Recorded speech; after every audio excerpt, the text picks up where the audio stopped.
Brazil में 50 साल पहले एक एक्सपेरिमेंट शुरू हुआ था। आज वहां पेट्रोल पंप पे दो ऑप्शंस मिलते हैं, एक इंपोर्टेड पेट्रोल और एक देसी इथेनॉल। लोग अपनी जेब के हिसाब से चुनते हैं। अब इंडिया उसी रास्ते पे चलने की तैयारी कर रहा है। नितिन गडकरी ने 100% इथेनॉल फ्यूल को ग्रीन लाइट दे दी है। तो सवाल ये है, क्या इंडिया ब्राजील बन सकता है? आज इस सवाल के चारों तरफ घूमेंगे। इकोनॉमी, किसान, अपनी जेबें और जो चैलेंजेस हैं सब पे बात करेंगे। पहले समझते हैं ये इथेनॉल है क्या और ये अनाउंसमेंट एग्जैक्टली क्या है। इथेनॉल एक तरह का अल्कोहल है जो गन्ने के रस से, मक्के से या सड़ी हुई आलू की सब्जियों के फर्मेंटेशन से बनता है। अभी इंडिया में E20 फ्यूल अवेलेबल है, यानी 80% पेट्रोल और 20% इथेनॉल।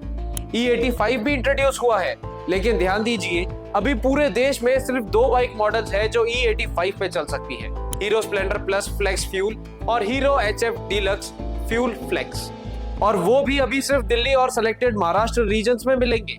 कि कल रात को 8 बजे मैंने जो फाइल है उसके ऊपर साइन किया कि 100% इथेनॉल इसके नियम बनकर उसको आज कानूनी रूप से प्रक्रिया देने वाले फाइल पर मैंने साइन की है।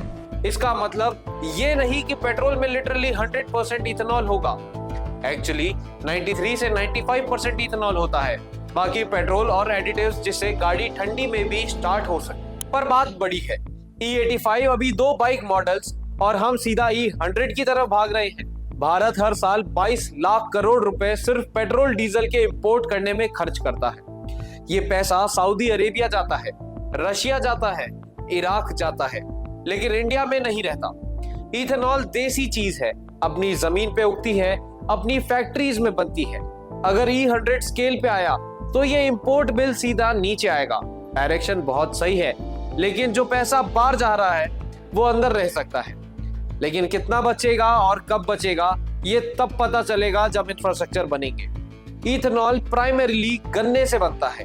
इंडिया एक बड़ा गन्ने का प्रोड्यूसर है। सीधा लॉजिक ये है कि ज्यादा इथेनॉल डिमांड मतलब ज्यादा गन्ने की खरीद, मतलब किसानों को मिलेंगे ज्यादा दाम। सरकार भी यही कहती है, लेकिन यहाँ एक चीज देखनी बहुत जरूरी है।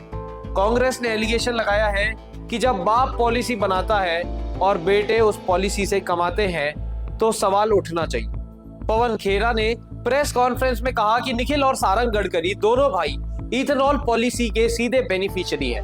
निखिल की कंपनी CIAN एग्रो इंडस्ट्रीज का रेवेन्यू 18 करोड़ से उछलकर 523 करोड़ हो गया और शेयर प्राइसेस 2100% से ज्यादा चढ़ गई। सारंग गडकरी की मानस एग्रो इंडस्ट्रीज भी उसी इथेनॉल बिजनेस में है।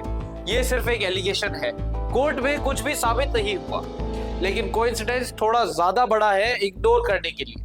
अब हम बात करते हैं हमारी जेब पर इसके असर की। क्या आपको नई गाड़ी खरीदनी पड़ेगी? जी हाँ, और ये सबसे बड़ा प्रैक्टिकल सवाल है। आपकी अभी जो गाड़ी है, चाहे E20 कंपैटिबल है या नहीं, उसमें सीधा E100 नहीं डाल सकते, क्योंकि इंजन अलग होते हैं, पार्ट्स अलग होते हैं, कैलिब्रेशंस अलग होती है और फ्लेक्स फ्यूल व्हीकल्स अलग से बनते हैं। मारुति सुजुकी वैगनार का फ्लेक्स फ्यूल वर्जन लॉन्च हुआ है। हीरो की 2 बाइक्स आ रही है। सुजुकी, हुंडई, MG भी आने वाले 2 महीने में लॉन्च करेंगे। लेकिन पेट्रोल पंप पे E100 का अलग डिस्पेंसर चाहिए, अलग स्टोरेज टैंक चाहिए।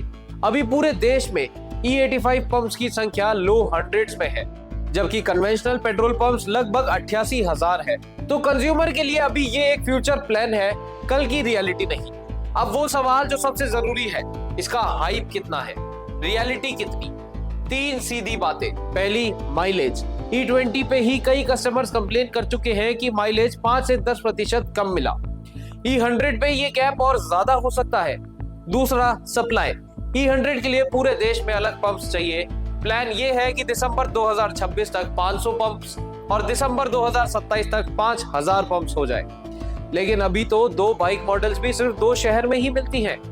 तीसरा है E85, वो अभी पायलट स्टेज पर है। इंफ्रास्ट्रक्चर अभी बना नहीं है और हम E100 अनाउंस कर रहे हैं। फाउंडेशन पक्का किए बिना रूफ बनाना, ये वाली पिक्चर थोड़ी शेकी लगती है। तो क्या इंडिया ब्राजील बन सकता है? बन सकता है, लेकिन ब्राजील को 50 साल लगे। इंडिया के पास ना इतना वक्त है और ना ही इतना सब्र।